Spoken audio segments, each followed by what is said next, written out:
The cabin lights glowed cold metallic, the kind that made even polished steel feel judgmental.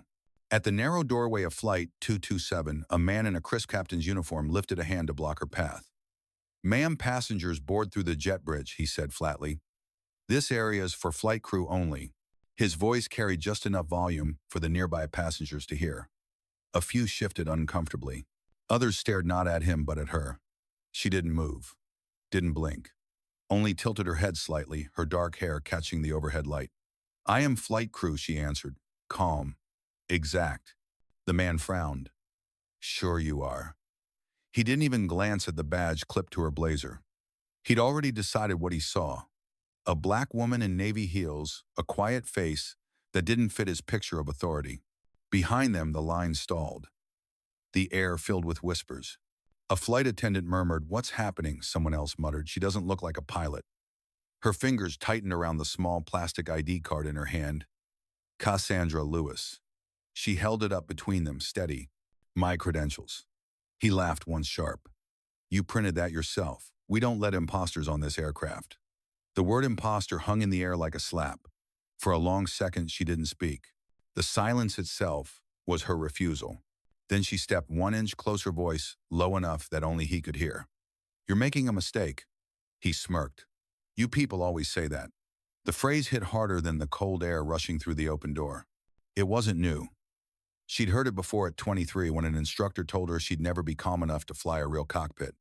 She'd smiled then, too. She'd passed every test anyway. Now, decades later, the same look. The same tone. Different uniform. Passengers started filming. Someone whispered, "Is this racism or protocol?" A woman in row 2 whispered, "Look at her face, she's not afraid." The man folded his arms. "If you don't step aside, I'll call security." She exhaled slowly, almost like a pilot steadying for turbulence. "Call whoever you need, but keep the recorder running. You'll want this moment on file." He blinked, confused, irritated. "Before we continue, where are you watching from? Drop your city or country in the comments below. And if you believe in dignity and justice, hit like and subscribe. These stories spark change, and we're glad you're here." Now, back to Captain Cassandra Lewis. She straightened the badge on her blazer, the word captain glinting under fluorescent light. He didn't notice, not yet, because prejudice never looks twice. In the storm he just started, it was already in motion, silent, precise, and entirely hers to control. The cameras stopped trembling, but the tension didn't. Cassandra stood in the narrow threshold of Flight 227, the hum of the engines filling the silence he left behind. Every eye in the boarding line was on her, some out of curiosity, others out of disbelief. She stepped inside. Slowly. No apology, no hesitation. Her navy heels clicked against the metal floor like metronomes counting down to something inevitable. The man who'd stopped her, Captain Dorsey as his name tag, declared, still lingered by the cockpit door, arms crossed posture, carved out of arrogance. The irony, he was her senior, only by assumption. By rank, he was beneath her. He just didn't know it yet. "Security will be here in a minute," he muttered. "We've had people try this before. Scammers in fake uniforms." Cassandra looked at him, expression still calm. "Then I suppose you'll want to stay for what happens next." Behind him, a flight attendant named Claire shifted uncomfortably. She was in her early 30s, her uniform perfect, her conscience not. She opened her mouth, then closed it again. That hesitation, it was the sound of complicity learning shame. Cassandra set her small briefcase down beside the cockpit door. No designer logo, no entourage, no trace of status. Just a neat black case and the quiet gravity of someone who'd earned every stripe on her sleeve. Passengers whispered louder now. "She's really a pilot. Maybe she's auditing." A child asked his mother, "Why won't they let her fly?" No one had an answer that didn't sound wrong. Cassandra glanced down the aisle. Each row a narrow corridor of judgment. She'd walked them all before, sometimes as crew, sometimes as cargo, to other people's assumptions. But this flight was different. Today she wasn't here to fly the plane. She was here to test the system. A voice crackled over the intercom, "Operations to Gate 42. Flight 227 delayed. Verification pending." That line hit harder than turbulence. Dorsey smirked. "Guess they're not so sure about you either." Cassandra took out her phone, typed one word, "Begin." The message sent to Nia, her executive officer back at headquarters. She didn't need to say more. Nia knew this was a live test, the unannounced audit Cassandra had planned for months, targeting implicit bias in command crews. At 32, Cassandra Lewis had become the youngest black woman to earn an international captain license. At 41, she now held the title Chief Flight Officer of Meridian Air. But no medal could protect her from the oldest turbulence of all doubt. A flight attendant approached timidly. "Ma'am, maybe wait in the lounge. We'll sort it out." Cassandra smiled politely. "I'm exactly where I need to be." The attendant blinked. There was something about the way she said it, like she'd rehearsed it 100 times in silence. Dorsey chuckled. "I admire the confidence. But you're not flying this plane." Cassandra turned eyes steady. "Neither are you." He frowned. "Excuse me," she nodded toward the cabin of passengers still waiting in confusion. "Because until this crew learns what professionalism means, nobody's going anywhere." That line landed like impact. The murmurs stopped. The truth wasn't loud, it just resonated. Cassandra adjusted her cuffs, stepped past him, and entered the cabin completely. No badge raised, no voice lifted. Just quiet authority, the kind that doesn't need permission to exist. And for the first time, the man blocking her path realized something he couldn't admit. It wasn't just a passenger he tried to stop. It was a storm, dressed in discipline, walking straight through his command. Captain Dorsey wasn't used to silence feeling like defiance. He adjusted his collar, glanced at the clock above the cockpit, and then at the woman who had turned his boarding gate into a mirror he didn't want to face. "Ma'am, I'm giving you one last warning," he said, his voice strained through forced authority. "Step out of the cabin before you cause a scene." Cassandra didn't blink. "The scene already happened," she replied softly. "You just didn't notice who started it." The murmur of passengers thickened, soft, uncomfortable waves rolling down the narrow aisle. A man near row 4 whispered, "She sounds like she knows what she's doing." His seatmate shook her head. "Then why's he calling security?" The answer hung in the air, wordless but obvious.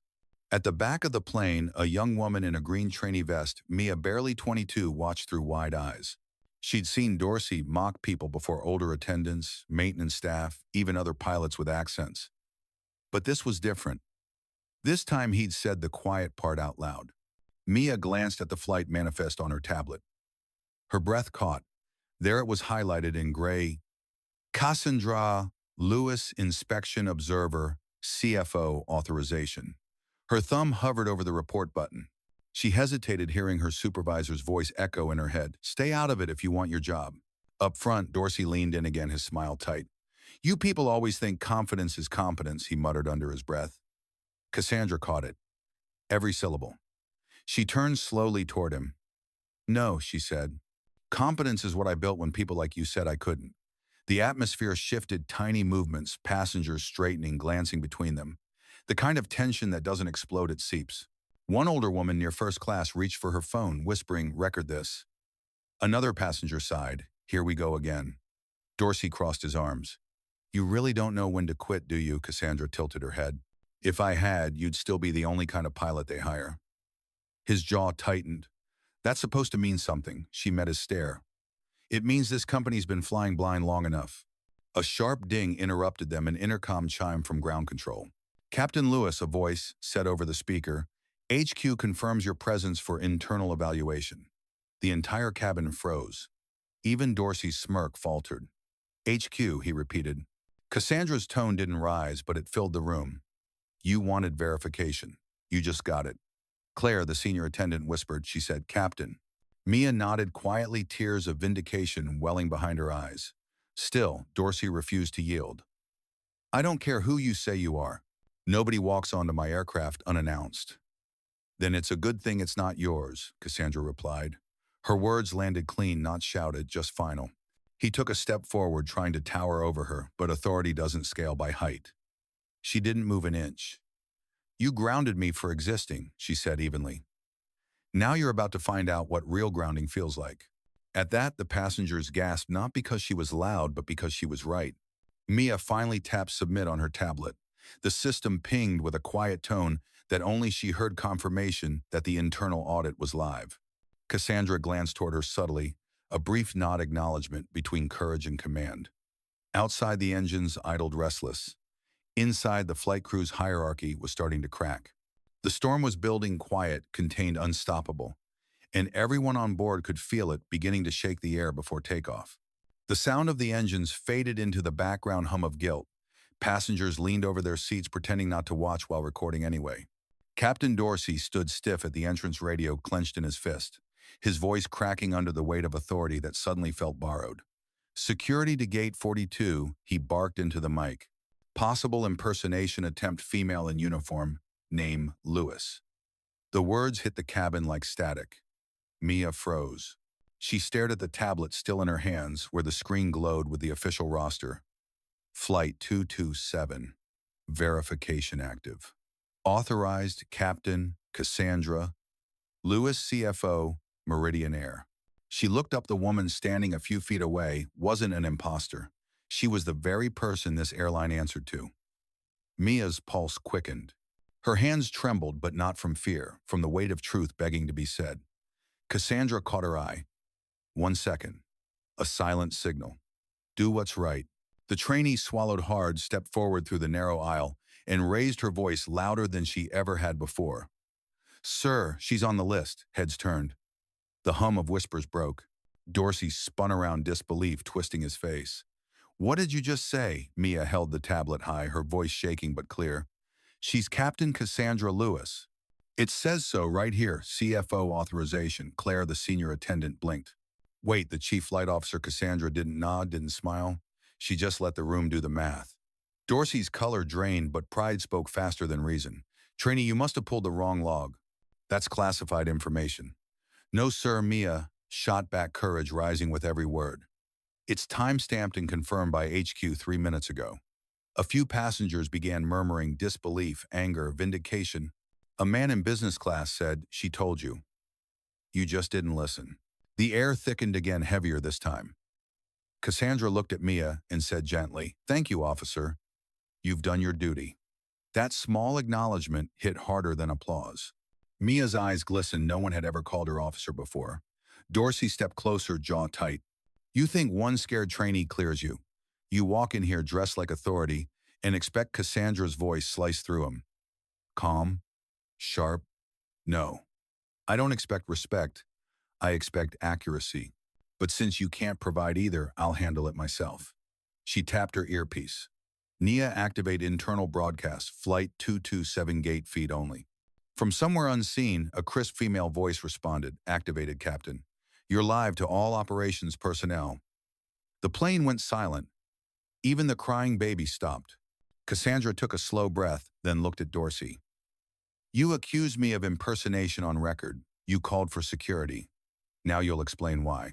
His throat moved, but no words came out. The camera phones around him gleamed like tiny mirrors, each one reflecting his shrinking command. Claire whispered under her breath. She set him up to reveal himself. Cassandra turned slightly, her gaze softening toward the passengers. No. I set up a mirror. He chose what to show. Mia exhaled, half relief, half awe. The line between trainee and witness had disappeared. At that moment, everyone understood the test wasn't about credentials. It was about courage, who would speak when silence was safer. And Mia had just passed hers at 30,000 feet before the plane ever left the ground. Dorsey's radio crackled uselessly in his hand, a relic of authority slipping out of tune. He took one step toward Cassandra, trying to recover command by sheer volume. Enough of this performance, he snapped.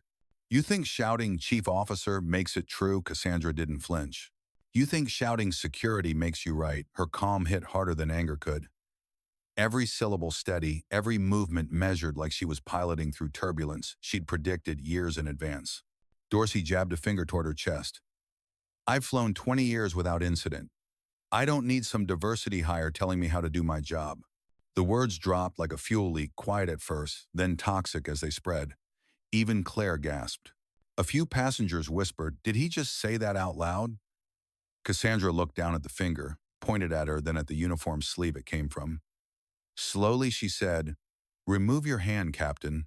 That's an order. He hesitated, not because he respected her rank, but because her tone left no room for question. Then he laughed. You can't order me. You're not even on active duty. Her eyes darkened, but her voice didn't rise. Wrong again. I never stop being on duty, especially when the duty is to stop you. Behind them, Mia stood frozen, torn between terror and pride. She'd seen confrontation before, passengers yelling, tempers flaring, but not like this. This wasn't chaos. This was precision. Dorsey turned to the onlookers, desperate to reclaim the crowd. She's lying. She's faking an inspection. Someone call corporate. Someone already had. The intercom chimed that sterile, unmistakable tone of command center override. Captain Cassandra Lewis verified. All communications recorded. Proceed as necessary. A silence heavier than gravity filled the cabin. Cassandra stepped closer, lowering her voice until only he could hear. You said you've flown 20 years without incident. Maybe that's the problem. His face twitched. What's that supposed to mean? It means you've been flying 20 years without reflection. The memory hit her as she spoke, age 24. Flight school, North Carolina. She'd logged more hours than any of her classmates, but when the instructor handed out simulation evaluations, hers read, too emotional under pressure. That night, she'd watched 3 less qualified men move ahead in the FONGA program. One of them was named Dorsey. She hadn't forgotten the name or the smile he'd worn back then, the same smug curve now standing inches from her face. Back to the present, Cassandra inhaled slowly. You grounded me once. Remember? His brows knit, realization flickering behind disbelief. I told you then I'd be back in the sky, she continued. You laughed. You said not in this lifetime. Passengers looked between them, piecing it together. This wasn't coincidence. It was history looping back for justice. Dorsey whispered. You. She nodded. Me. Her phone vibrated in her pocket, Nia's message flashing on the screen. Protocol 6, armed, internal HR on live feed. Cassandra raised her voice just enough for everyone to hear. For the record, Captain Dorsey, you have verbally and physically harassed a superior officer. You are now grounded pending investigation. He opened his mouth to argue, but security officers appeared at the cabin door, summoned not by his call but by hers. For a moment, he just stood there stunned, shrinking, the realization dawning that the woman he'd mocked wasn't ruining his career. He had. Cassandra stepped back, letting the silence do what shouting never could. Mia whispered almost reverently, That's how you command a storm. And outside the plane, thunder rolled across the tarmac, as if the sky itself agreed. The security officers hesitated at the doorway, unsure which uniform to obey. Cassandra didn't move. Her composure was magnetic, not loud, not forceful, just complete. Officers, she said, evenly, recording devices on. This is a compliance intervention, not an arrest. They looked at one another, then obeyed. Even authority could recognize the real thing when it spoke. Captain Dorsey took a half step back. You can't just hijack my command. Cassandra met his stare. Command isn't something you own, Captain. It's something you earn every day you walk into a cockpit. She turned to the passengers, her tone calm but carrying. Everyone on board, please remain seated. What's happening here isn't an emergency. It's accountability. Phones lifted higher. The truth was being documented now, not rumor, not bias, but evidence. Cassandra reached for her earpiece. Nia confirmed system link. A crisp voice replied through the line, audible to everyone nearby. Link confirmed, Captain. Legal and operations teams are monitoring live. Dorsey's voice cracked. You're making a spectacle out of this airline. Cassandra shook her head slowly. No, Captain. You made a spectacle out of integrity. Her eyes softened, not pity, not rage, but the quiet weight of someone who's had to fight for the right to be calm. And I'm done flying with people who confuse prejudice for protocol. He scoffed. Oh, please. Don't turn this into some social crusade. She tilted her head slightly, her voice like steel and velvet. It became a crusade the moment you used rank to disguise bias. For the first time, his confidence wavered. She tapped her tablet and projected the cockpit roster on the gate monitor, his name flashing under her command chain. This flight was under my supervision before you even arrived at the terminal, she said. You just didn't check, because you assumed no woman like me could sit higher than you. The cabin went silent again, except for the soft whir of the air system. Claire, the senior attendant, whispered to Mia, She's not here to embarrass him. She's building a record. Mia nodded, understanding, dawning this wasn't revenge. It was reform done in real time. Cassandra straightened her jacket. I'm invoking Protocol 6. The officer's radios buzzed with confirmation. Captain Lewis HR compliance stream is live. The passengers didn't know what that meant, but Dorsey did. It meant his words, his tone, even the flicker of contempt in his voice, all logged, reviewed, permanent. He tried to laugh it off. So what now? You fire me mid-flight. Her voice stayed calm. No, that's what you would have done. She stepped closer, lowering her tone, but not her authority. I'm giving you a choice. You can own your mistake or let it define you. Dorsey swallowed hard, caught between arrogance and fear. He looked around every phone, recording every witness silent.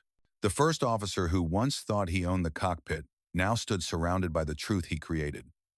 Cassandra turned toward Mia. Officer, please secure the flight log and forward all footage to HQ. Mia's voice shook. Yes, Captain. Cassandra looked back at Dorsey one last time. You tried to ground me with disrespect. Now I'm grounding this entire operation with accountability. No one applauded. They didn't need to. Respect, once unseen, now filled the air like cabin pressure equalizing after a storm. Dorsey lowered his gaze, the fight gone, the facade cracked. Cassandra exhaled slowly, the weight of years, lifting just enough for her to breathe. That's enough, she said quietly. Let's finish this flight the right way. And for the first time since she'd boarded the room, finally felt like it had a captain. For a long moment, no one spoke. The plane felt suspended, not in air, but in truth. Captain Dorsey's jaw twitched, as if he could still command the atmosphere to bend around him. But authority doesn't answer ego, it answers clarity. Cassandra stepped forward, the light from the cabin window catching the silver pin on her lapel. Chief Flight Officer, Meridian Air. No dramatic music, no grand gesture. Just a quiet reveal, undeniable and final. Dorsey's lips parted. That's not possible. The chief, supposed to be Cassandra, finished his sentence for him. Older male, someone you already respect, he blinked, words failing before they could form. She turned slightly toward the passengers, not to seek validation, but to reclaim space. I came aboard unannounced to evaluate crew readiness. But what I found wasn't a training issue. It was a culture issue. Mia stood straighter, pride swelling in her chest. Claire's eyes flicked downward, guilt finally catching up to professionalism. Cassandra continued, her voice clear but never raised. I've been told to stay quiet before, to wait for change, to be patient while systems improve themselves. But silence doesn't make progress, it protects prejudice. The cameras caught everything, her posture, her poise, her refusal to perform rage. A few passengers nodded. A man whispered, "She's not angry. She's precise." Dorsey exhaled the air, trembling through his teeth. You could have told me who you were the moment I stopped you. Cassandra tilted her head, almost sympathetic. And rob you of the chance to show me who you are. A ripple ran through the cabin, half gasp, half awe. Even the security officers glanced at each other, like they just witnessed something sacred. She took a small step closer, voice low enough for the cameras, but sharp enough for his conscience. You didn't fail because you didn't recognize me. You failed because you didn't recognize respect. He tried to hold his ground, but the tension in his shoulders betrayed him. Cassandra leaned slightly, not in threat, but in lesson. You've mistaken silence for submission your entire career. That's your last mistake. It was a sentence that didn't shout, it landed. Mia couldn't hold back anymore. Captain, she said, voice breaking, but strong, you just did what every new trainee dreams of seeing. Someone finally said it. Cassandra nodded gently. Then let's make sure no one ever has to say it again. Her earpiece pinged. Nia's voice came through softly. Captain HQ has confirmed full override. You have complete authority on site. Cassandra didn't smile. She didn't need to. She turned to the officers. Please escort Captain Dorsey off the aircraft. He's relieved of command, effective immediately. The words didn't echo, they settled. The security team moved forward. Calm, professional, no spectacle, just consequence. As Dorsey was led down the narrow aisle, a passenger near the window murmured, "He's being grounded by his own arrogance." Cassandra watched him go, not with triumph, but with stillness. Power didn't need to perform. It just needed to exist. When the door closed behind him, the silence that followed wasn't empty. It was liberation. Cassandra turned back to her crew, her tone soft again. Now let's prepare this flight properly. Mia met her eyes, breathing steadier now. Yes, Captain. And in that quiet exchange between a leader who'd waited a lifetime to be seen and a witness who just found her voice, the entire cabin felt something shift from tension to trust. The cabin door sealed behind Dorsey with a dull metallic click. It wasn't loud, but everyone felt it, the sound of authority changing hands. For a moment, the air itself seemed to exhale. The passengers who had been whispering minutes ago now sat motionless, absorbing what they'd just seen. Justice unplanned and unannounced had unfolded in real time. Cassandra stood near the cockpit, eyes closed briefly, as if centering herself before turbulence. Then she spoke calm, precise: reset cabin systems. Secure the manifest. We continue protocol as planned. Mia nodded, hands steady now. Her movements carried new confidence, the kind that comes from watching truth win without shouting. Claire hesitated by the service counter. Her voice came out small. "Captain, I should have stepped in earlier." Cassandra turned to her. No anger, no lecture, just a quiet question. "Why didn't you?" Claire swallowed. "Because we've all seen what happens when someone challenges him. It never ends well." Cassandra nodded slowly. "You're right, it doesn't end well. For him." The words hung in the air, half mercy, half warning. One of the passengers, an older man in a gray suit, raised a tentative hand. "Excuse me, Captain. Was that really the other pilot?" Cassandra offered the faintest smile. It was. And his flight path just changed. Laughter broke through the tension, brief, uncertain, but human. The first officer on duty, a young man who had stayed silent during the confrontation, stepped out from the cockpit. "Captain Lewis," he said quietly, "I've reviewed your credentials. You're authorized under every chain of command. I'd like to continue the flight under your direction." "Good," she replied. "Then let's fly better than we started." He nodded respect, replacing hesitation. The cabin lights dimmed slightly as the systems rebooted. The monitors flickered with the company logo and the message: Meridian Air Safety, Dignity, Integrity. A motto that until now had felt like wallpaper. Cassandra looked out at the passengers, the crowd that had just witnessed both humiliation and redemption in the span of 15 minutes. "You all came aboard expecting a flight," she said evenly. "You're leaving with a reminder that leadership doesn't always wear the uniform you expect." Applause began softly like rain, at first then spread through the rows. Not wild cheering, just steady, respectful clapping. The kind that says we saw what happened and we understand. Cassandra didn't bask in it. She simply bowed her head slightly. "Thank you. But remember, silence from good people keeps bad systems flying." Claire wiped her eyes. Mia smiled through hers. Even the officers by the door seemed moved, shifting awkwardly, as if unsure how to stand in the presence of quiet power. Then Nia's voice came through Cassandra's earpiece once more. "Captain HR Compliance confirms full recording received. Headquarters is issuing a formal statement. Dorsey's suspension is immediate." Cassandra answered softly, "Copy that." Her tone didn't celebrate, it concluded. She turned to Mia. "Tell ground control we'll need a short delay.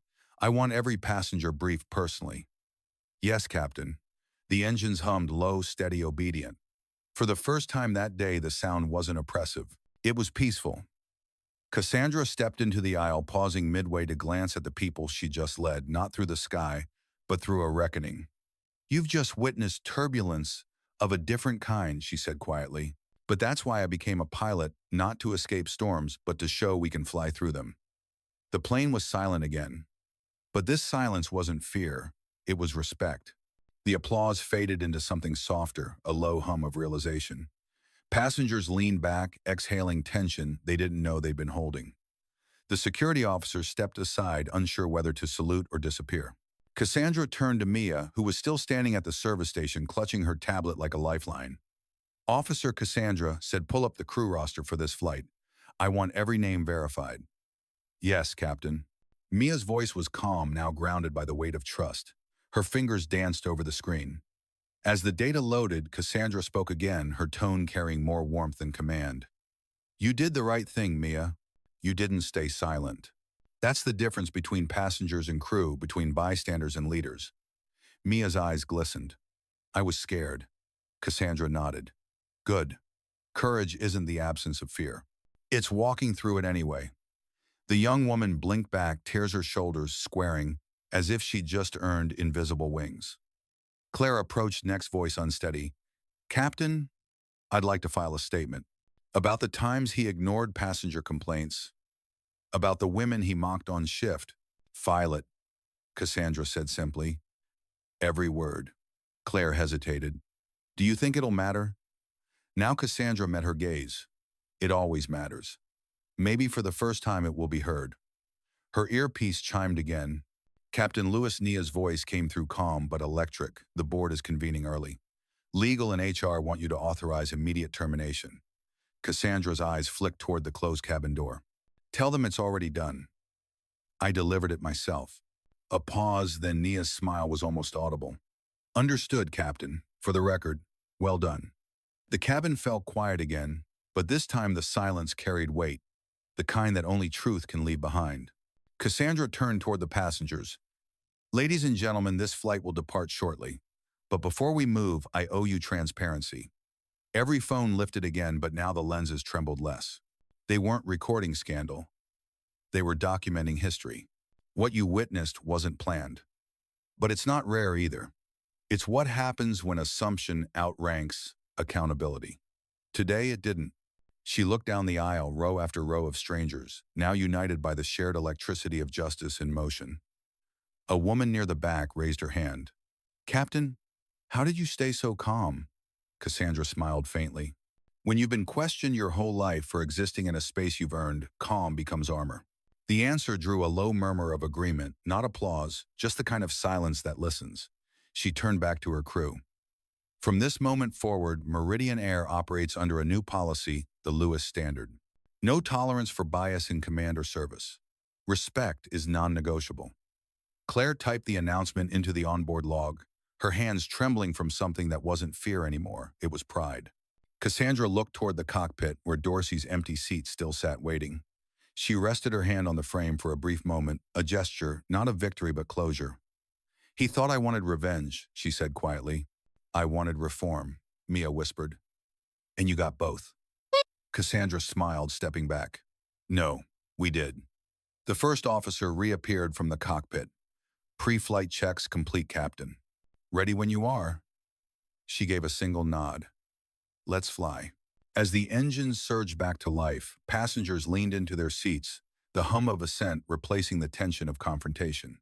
For the first time that day, the sound of power didn't come from authority. It came from integrity taking off. The aircraft taxied slowly, the golden wash of sunset spilling through the windows like absolution.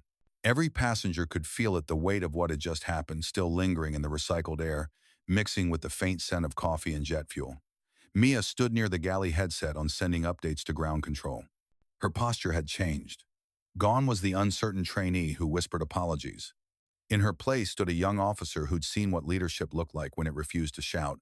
Claire walked up beside her, voice hushed. Do you think she's okay? Captain Louis. Mia nodded. She's not just okay, she's home. At the front of the cabin, Cassandra adjusted the mic on the PA system. Her reflection wavered in the polished metal, tired eyes but clear. She pressed the button. Ladies and gentlemen, this is your captain speaking. A pause. It wasn't just protocol, it was gravity. Before we take off, I'd like to thank you. Not for your patience, but for your presence. You witnessed something most people never do: accountability unfolding in real time. That doesn't happen often in our skies or anywhere. The cabin was silent, the kind of silence that leans forward. For those who felt uncomfortable, I understand.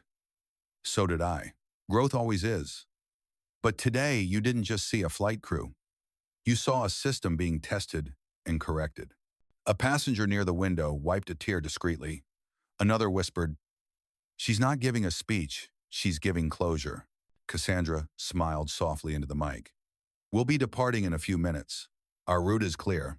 Our conscience too. The intercom clicked off. She turned to the first officer who was finishing his checklist. Status. All systems green, Captain. Weather's clear to Denver. Good. Let's make it a smooth one, she said. The man hesitated, glancing at her with something close to admiration. I've flown for 15 years, but I've never seen command like that. Cassandra chuckled. That's because it wasn't command. It was correction. He smiled, shaking his head. Either way, it worked. Back in the cabin, passengers began to settle. The energy had shifted from outrage to reverence. Phones that once recorded confrontation now captured stillness, people exchanging quiet glances, small smiles, nods that said we were here when this happened. Claire walked past row 3 and gently leaned down to a mother holding a child. "Thank you for your patience," she said. The woman smiled. "Don't thank me. Thank her." She nodded toward the front. "My daughter just whispered she wants to be a pilot one day. I told her she already saw the best kind." Claire swallowed hard, blinked fast, and smiled. "I'll let the captain know." In the cockpit, the last rays of sunlight painted the controls in amber and gold. Cassandra rested her hands on the throttle, her mind already quieter than the hum around her. This isn't just another flight, she thought. It's proof. Her headset buzzed Nia's voice again. "Captain, the board's requesting debrief when you land. Media's picking up the footage. It's spreading fast." Cassandra's eyes softened. "Let them. The sky doesn't hide truth. It carries it farther." "Copy that," Nia replied. The engines roared to life, steady and resolute. Cassandra looked out the windshield, the runway, stretching ahead like a second chance. "Flaps set," she said. "Runway clear. Takeoff. Authorized." And as the aircraft surged forward, the passengers felt the familiar push against their seats, but this time it meant something different. They weren't just lifting off from the ground. They were rising from something heavier, the weight of ignorance finally released into open air. Cassandra smiled faintly as the plane climbed through the clouds. Below her, city lights scattered like embers of an old world fading away. Ahead, the horizon burned gold. New, clean, limitless. "Level at 30,000, the first officer said. "Copy," Cassandra replied. "Let's keep it steady. We've already weathered the worst storm." And somewhere between altitude and silence, justice finally began to breathe. Night had fallen by the time Flight 227 leveled into its quiet cruise. The cabin lights dimmed to a soft, amber glow, washing faces in calm reflection. Outside, the sky was endless black velvet, streaked with faint stars. Cassandra sat in the cockpit, one hand resting on the yoke, the other on her headset. The first officer handled the controls, but his eyes drifted to her often, as if to confirm she was real, that power could truly sound this calm. "Altitude steady," he said softly. "Good," Cassandra replied. "Keep it that way. The air's had enough turbulence for one day." Her tone was half instruction, half metaphor, and he caught it. He smiled faintly, then focused back on the horizon. Behind them, the passengers had fallen silent, no hum of conversation, no clinking cups, only the steady rhythm of engines and thought. Claire moved down the aisle, pausing now and then to check seatbelts, her steps lighter than before. Every so often, she looked toward the cockpit door, her lips parting, as if rehearsing a thank you she didn't know how to say.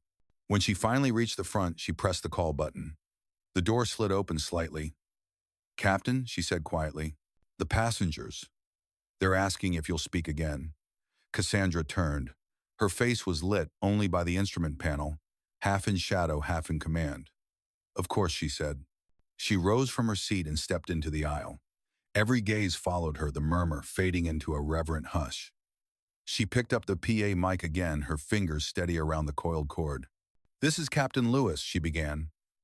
"I want to leave you with something before we land." Her voice was soft, but it carried through the cabin like a current.